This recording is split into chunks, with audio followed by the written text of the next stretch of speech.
It is Indiana in the Morning, presented by First Commonwealth Bank. It's WCCS at AM 1160 and FM 101.1, a quarter away from 9 o'clock. I was looking at the schedule that I have worked up for this week on Indiana in the Morning, and there are so many veteran-centric types of events that we have. And, both of our guests today, as a matter of fact, the guest now and the guest next hour, have to do with veterans or Veterans Day. And so let's welcome in some members of the Indiana County Veterans Group. Diann Overman is here, Cory Shay from IUP, Kevin Lazor from CareerLink and Other Concerns. Mm-hmm. Lady and gentlemen, good morning. Good morning. Good morning. It's good to have you with us. Swing that microphone over there to Diann, and let's let her introduce our various range of topics this morning. Good morning, Diann. Good morning. I am Diann Overman from the Veteran Providers Group. We are known as the VPG Group in Indiana County, and what we are, it's a group of providers that provide services in means of housing, medical, education, employment to veterans in Indiana County.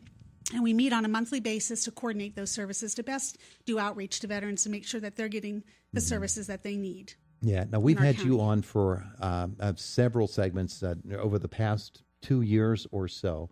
But in terms of getting everything coordinated into one workable group, this is relatively new for Indiana County, isn't it? It is. We're only in our second year, but it's going extremely well. It's a very strong, passionate group, very involved. We work very well together. We meet again monthly so we can advertise different things that are going on, especially this month, which is a very special month for veterans. So we have lots going on in Indiana County. Yeah, absolutely. This month. So. Absolutely. Let's talk to Kevin Lazor first. Kevin, good morning. Good morning, Todd. How are you this morning? I'm just wonderful. Awesome. Wonderful. Well, I'm here this morning representing several different groups.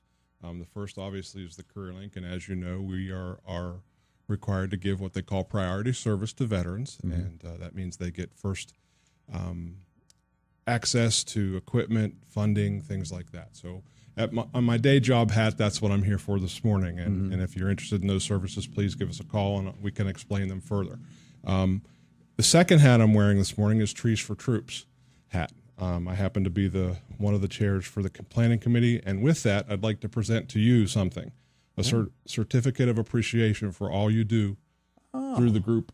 We'd like to present that to you. If you'd like to read it, feel free. But you do a lot for veterans, but the Trees for Troops Committee itself would like to present you with that. That is very, very special. It says Certificate of Appreciation presented to some idiot on the radio for your continued service to Trees for Troops and its cause. Please accept this certificate as a token of appreciation as we recognize your contributions to support the Trees for Troops cause.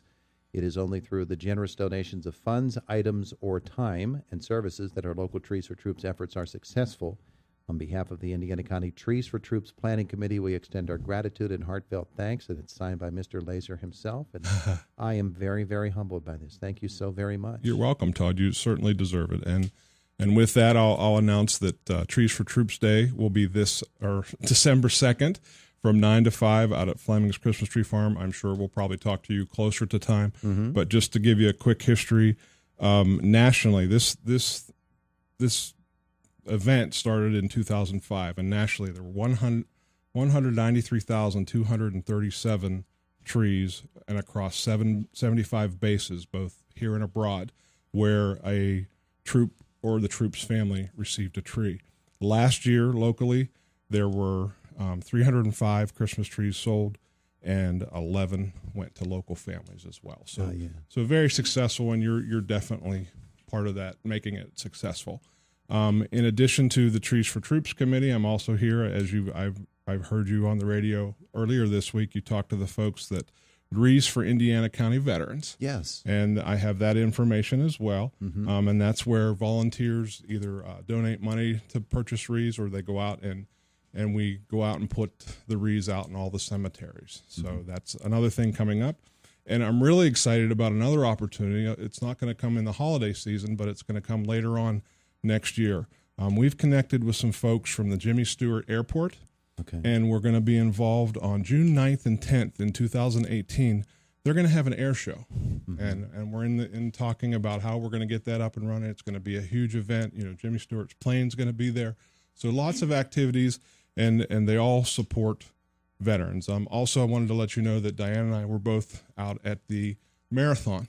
And although it was rainy and cold and we didn't run, we manned the booth and kept everybody warm and happy and got them some food. Team Red, White, and Blue was there and had a tent, and we had an outreach table. But the runners ran, and Al Lockhart was running around making sure people were where they were supposed to be. The cannons were fired, and so lots of volunteers. Indiana First, I believe, is one of the sponsoring things, and so it was a very good event. So congratulations to Al and all he's done. Yeah, to help absolutely. And that was a qualifier for the Boston Marathon, so that naturally attracted people in. But then when Al was here, he told us, he said people, once they learned the cause as veterans, that made them want to come even from as far away as Georgia in order to run in this event. They had over 300 people running.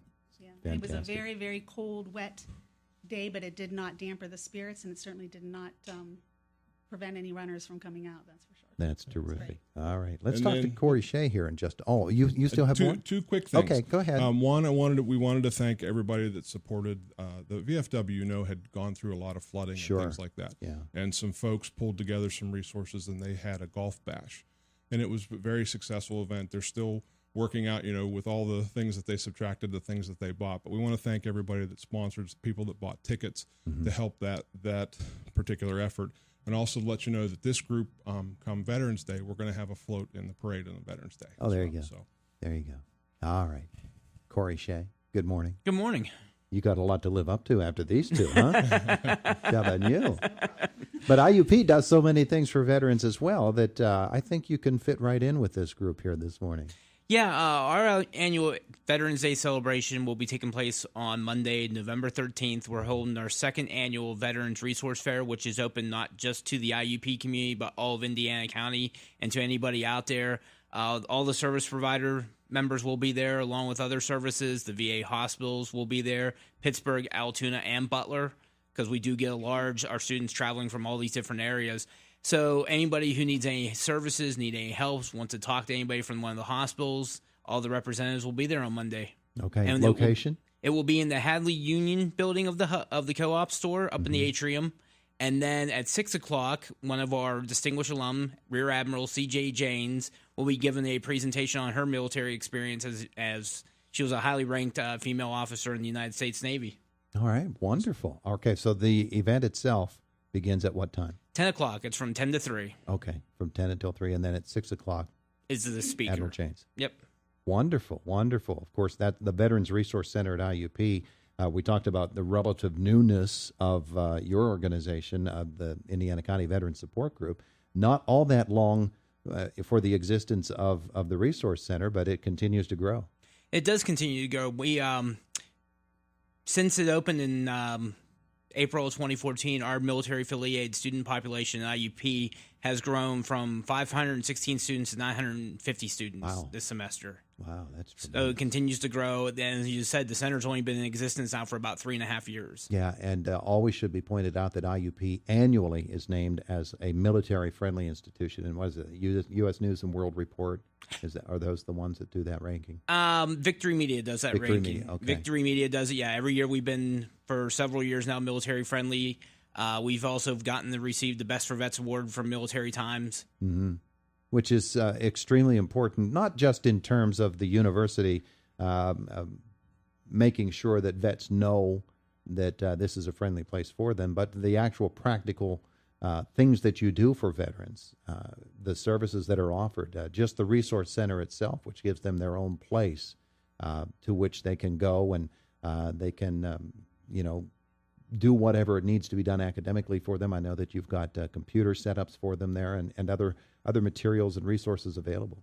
Yeah, we got a computer lab where the CAT card readers, so those who are currently serving in the National Guard and the Reserves, they can actually go in there and access Go Army, the Air Force websites and stuff like that, do classes. We offer them complimentary coffee out in the lounge area. We have Wi-Fi in the lounge area. We get a lot of students to come in, just a place to hang out between classes. If they want to eat their lunch, we have microwave there for them to heat up lunch and stuff, because almost all of our students are commuter students. And the university itself has really established itself as really having the resources to help not just our veteran students, but all of our students, from academic support to financial support to counseling. And if we can't provide them with the if we can't help them, then we got the service providers group then that I can refer them to get them the help that they need in the community. Yeah, that sort of teamwork is absolutely vital to it. Diann, you know that, of course. What other events do we have coming up, or other things that we need to make sure that veterans know about here this morning? Well, we do have a busy week. Tomorrow evening at Blairsville Middle School Auditorium, there'll be a Veterans Day concert, and it is a free concert. I have attended that. It's amazing. If you have a chance to go to see that, that is at 7 p.m.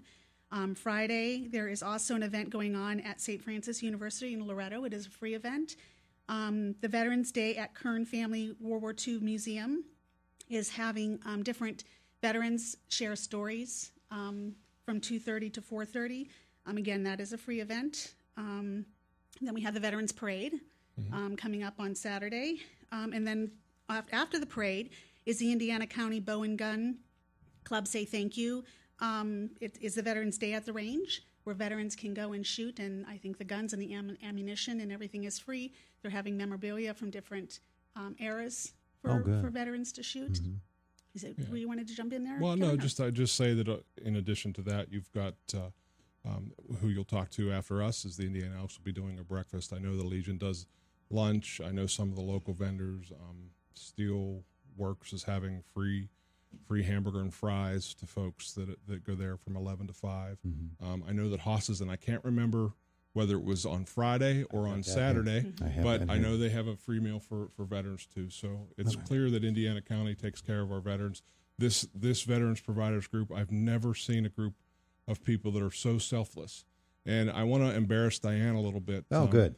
She is the coordinator of the whole group, and because of her fine work, actually through the Workforce Investment Board, each year they pick a employer and an employer representative for different categories on how they support workforce and things like that. And we've actually put Diann's name in as a candidate to win that award for Indiana County, because she just does, she takes all of our ideas and information and she puts it on our website and just really coordinates. So I don't mean to embarrass you live on radio, but she's a wonderful person, and that whole group is just selfless people that really care about veterans. Absolutely.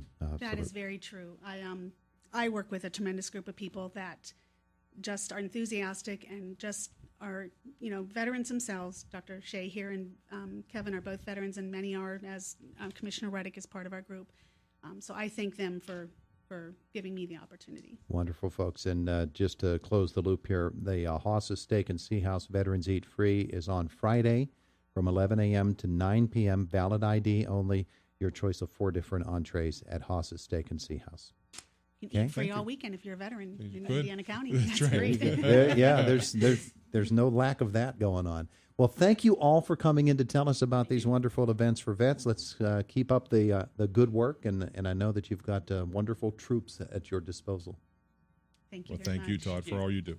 It is Indiana in the Morning, presented, as always, by First Commonwealth Bank here on WCCS, AM 1160 and FM 101.1. Fox News is coming up next at the top of the hour. We will follow that with news from our WCCS newsroom with Josh Whittison.